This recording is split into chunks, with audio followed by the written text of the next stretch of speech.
സിന്നുൻ പാഠം പഠിച്ചില്ലേ, ഹർഫിന് ശബ്ദും കണ്ടില്ലേ. ഹർഫിന് ശബ്ദ് വന്നാലോ ഹർഫും ഘനമായി മാറില്ലേ. സിന്നുൻ പാഠം പഠിച്ചില്ലേ, ഹർഫിന് ശബ്ദും കണ്ടില്ലേ. ഹർഫിന് ശബ്ദ് വന്നാലോ ഹർഫും ഘനമായി മാറില്ലേ.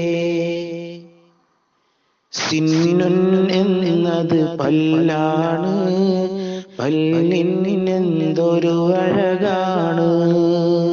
സുന്നത്തുൻ സിന്നുൻ മിന്നത്തുൻ, ഇവയിലെ നൂനിനും ശബ്ദാണ്. സിന്നുൻ പാഠം പഠിച്ചില്ലേ, ഹർഫിന് ശബ്ദും കണ്ടില്ലേ. ഹർഫിന് ശബ്ദ് വന്നാലോ ഹർഫും ഘനമായി മാറില്ലേ.